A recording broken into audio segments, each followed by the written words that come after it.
In the US, it's estimated that 500,000 people go missing annually. Of these 500,000 missing person cases, up to 48% are hikers and trail runners. So, how do you stay safe when you're wandering out in the forest, in the wilderness? It's obviously a dangerous place. So, real quick show of hands, who's been hiking before at some point in their life?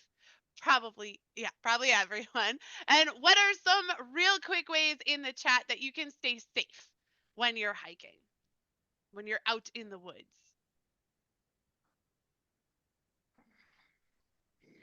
And when we're all in the room together in the breakout session, I'm going to let people just shout it out so that I can keep it moving. Take a GPS. Knowing where you are is definitely very helpful. Bear spray. Go with the group. Don't go far. I love it. Pack a Location parachute. tracker. I love it. Excellent. Those are all spectacular answers.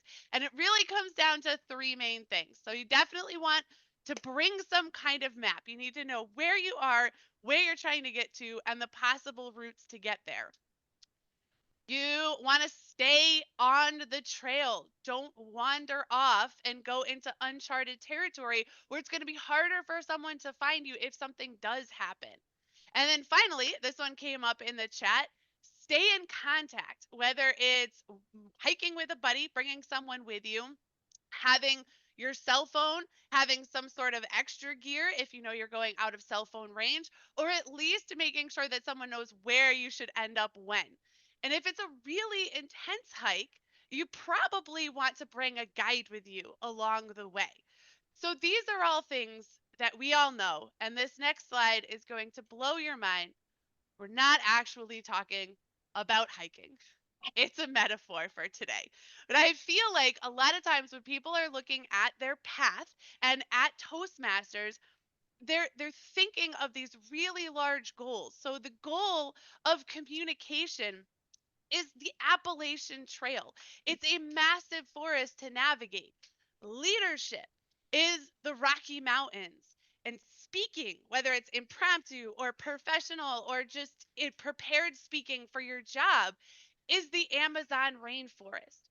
You would never travel in these wilderness areas without a map, a trail, and a guide because you would end up lost. You would end up wandering around or you wouldn't make it very far. I actually know someone who went to hike the Appalachian Trail. They were very determined, but not very prepared.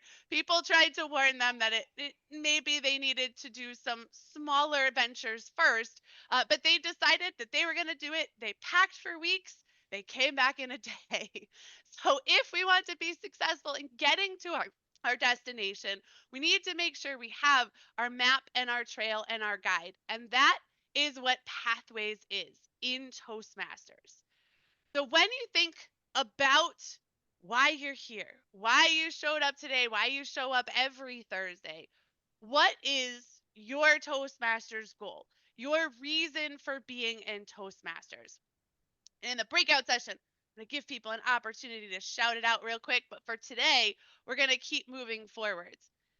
Now, with your goals, your reason for being in Toastmasters, don't tell district leadership that I said this, but your reason for being in Toastmasters doesn't have to be smart. It doesn't have to be specific and measurable and attainable and relevant and time bound. It doesn't have to be some big, hairy, audacious goal that you're moving towards because not all who wander are lost. It's okay to just like being here.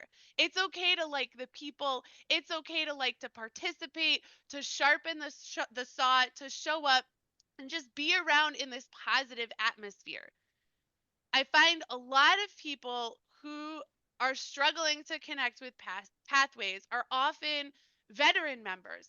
They've been around for a while. They're not necessarily bright-eyed and bushy-tailed coming in fresh off the street and looking towards some specific goal.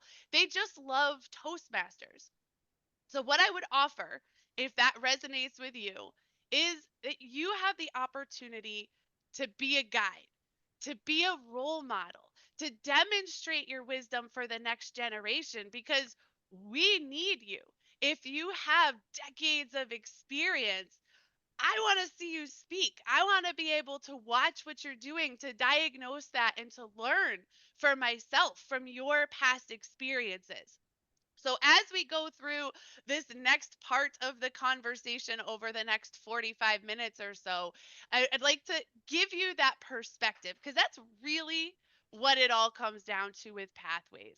If you get lost in the weeds, if you're looking at each individual tree and thinking about what a burden it is to have to try to figure out how to walk around it or get to where you're trying to go, or if you just want to sit there and listen to the birds, it can be frustrating to have to go through all the minutia of pathways. But if you have a greater purpose, that's where you start to get some momentum to continue to move forwards. So I would offer to you, if you're at a stage in your journey where you don't have a big, hairy, audacious goal that you're working towards, I would offer that your goal can just be to be a role model for your fellow club members, to show them how to move through their pathways projects, how to make it fun, how to make it interesting and engaging, and demonstrate the skill and the value you've gained from Toastmasters over the years. So now, with that perspective in mind, we are going to dive in quickly to what Pathways actually is. And for today, I'm going to leave you on a cliffhanger because that is pretty much my time. And this is where it starts to really get into the meat of it. So, thank you all for letting me practice the opening this morning and test out my slides a little bit. And I will pass it back to our Toastmaster, Freddie.